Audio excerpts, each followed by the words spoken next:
Good night.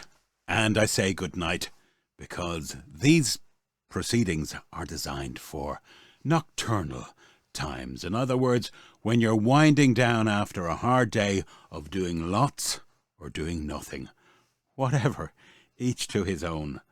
The idea came to me as I was speaking recently with a BBC guy that I know who does the shipping forecast on the BBC, if you've ever heard that. It's a nice way of winding down. And I thought I would read you a chapter a night of a book that wouldn't be too heavy but would be thought-provoking, and also the origins of which I think are quite interesting. So I'm going to show you the book, and it's very old. It's older than I am, right? It's called Ideas Have Legs by a late gentleman called Peter Howard. He was a journalist for Lord Beaverbrook back in the 30s and 40s. And then he became involved in an organisation called, I think he was the chairman of it or the head of it at one point, the Moral Rearmament. Can't remember the rest, but it was the Moral Rearmament something organisation. And it largely had kind of, it was Christian in ethos, Christian in beliefs. It adhered to what were called the four absolutes, which were absolute honesty, absolute purity, absolute unselfishness, and absolute love. Not a bad kind of a compass, I think, to live your life by. But how I came across this book was, well, it was in very unique, novel surroundings, shall I say. And I fell in love with it because, to me, it was an item of history.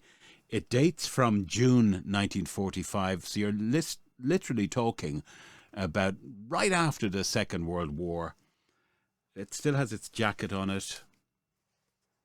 And there was a letter inside. And you can see the kind of parchment. It dates from 1946, this letter. I'll just give you the gist of it. So it's written from a place called Wellington Place in Belfast on 31st of May 1946. It seems to be like complimentary copies handed out to directors of influential companies.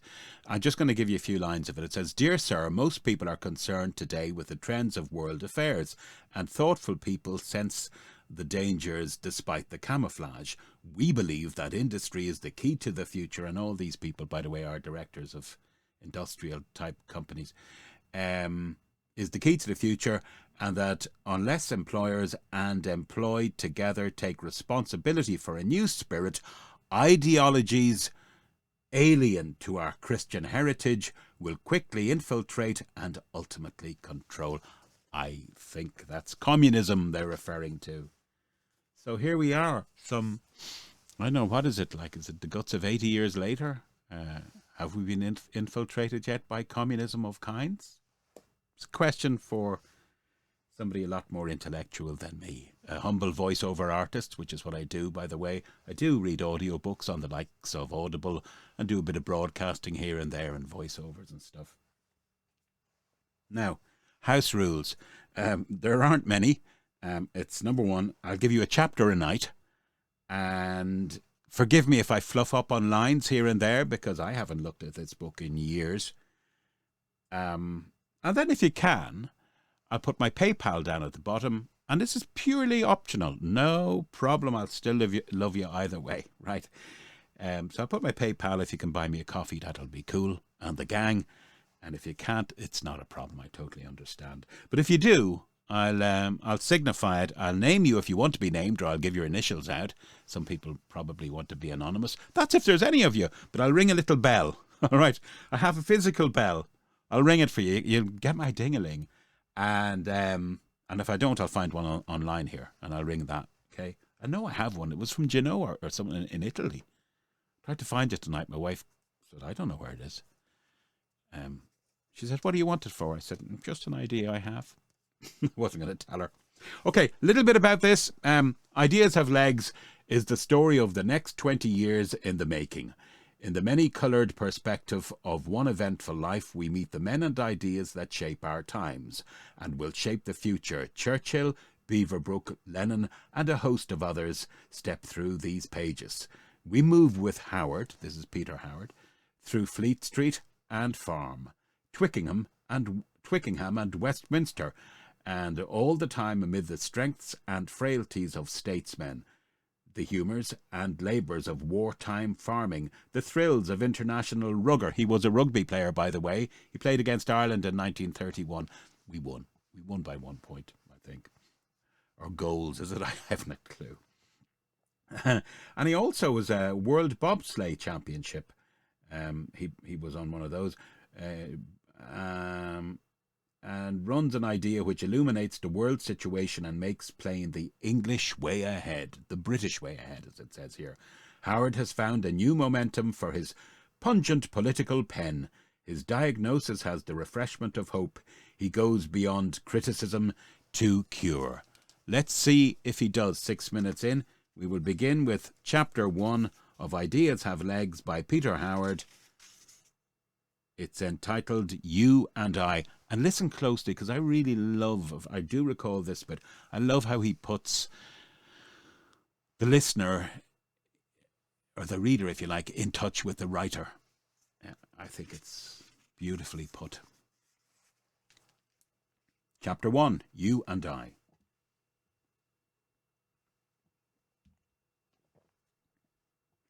We are alive, you and I, in an age when millions dream of death.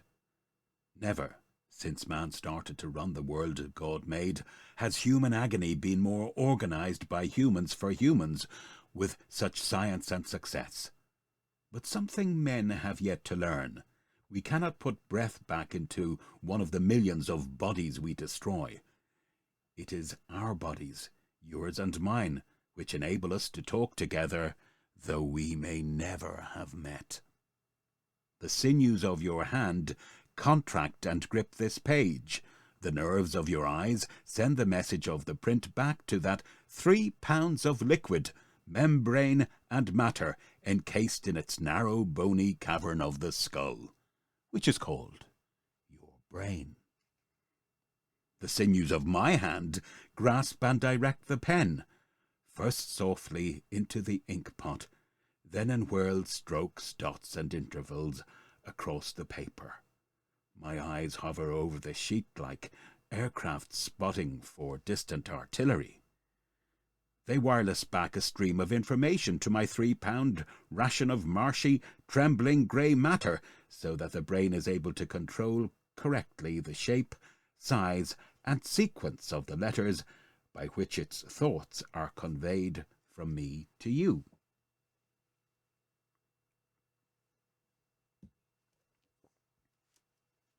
So here we sit, you and I. You in your chair, I in mine.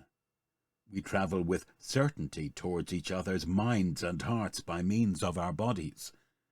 For these bodies of ours are machines infinitely more complicated and competent than any of which man has devised for their destruction. But we live so close to them that we miss the miracle.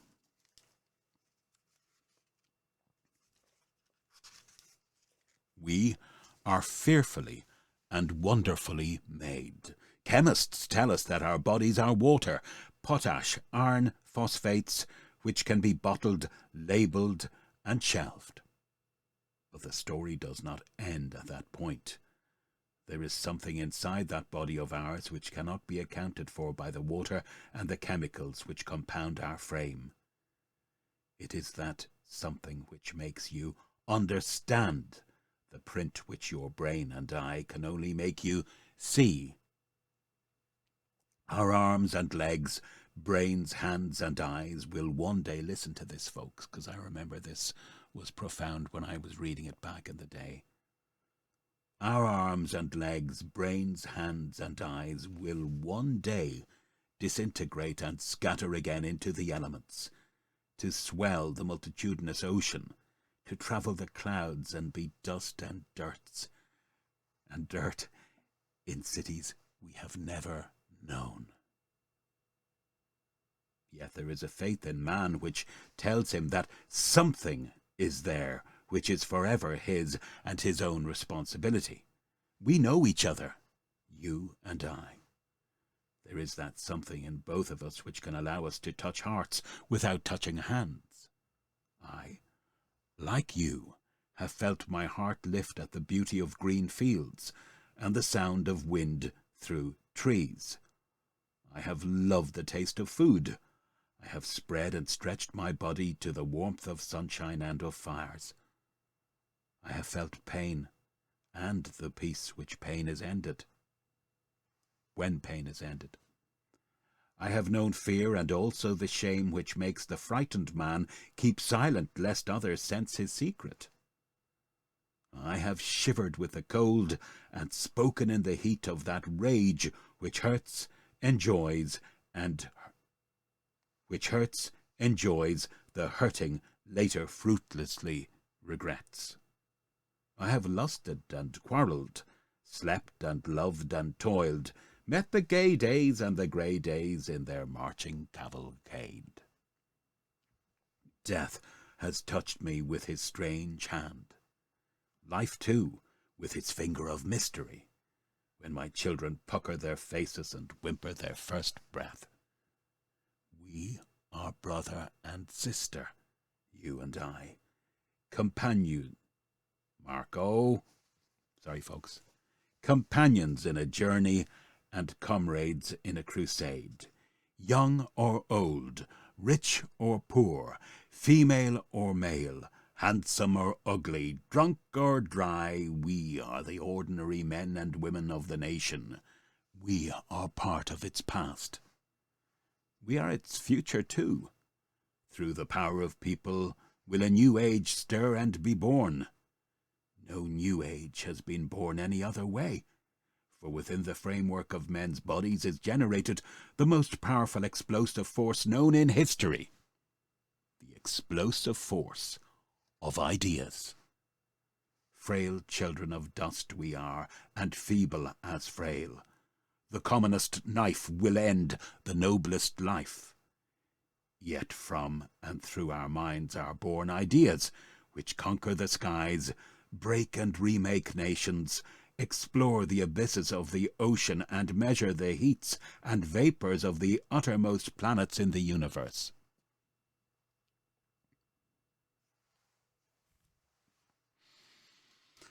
Oh, I'm getting old. The idea conceived and born by the passion of one heart can shape and change the lives of millions, leading great nations on to destruction or to destiny. We have seen it happen more than once in our own lifetime. Ideas are on the march in the world today, as well as armies. Ideas move faster than armies. They travel ahead of them as well as behind them. They need no ships to cross the seas. Neither will fortifications keep them beyond a frontier. Ideas to transform history are bidding. Ideas to transform history are bidding for the hearts of all humanity today. There is the idea that one class should dominate, or that one section should dominate, or that one race should dominate, or that one group of nations should dominate. Yet, in the end, all these ideas will fail. For there is one idea destined to master all others in this day and age: to establish, in our lifetime, the fresh, brave world for which all openly long, and in which few wholeheartedly believe. Well, ladies and gentlemen, boys and girls, that concludes the first chapter of Ideas Have Legs. My name is Mark Manning. Somebody has to be. And if you'd like to buy me a cup of coffee or something, whatever, you'll see my PayPal below. But no hard feelings if not. I hope to return tomorrow night for chapter 2. Would you like that? Would you? Say yes. I'll see you then. Good night.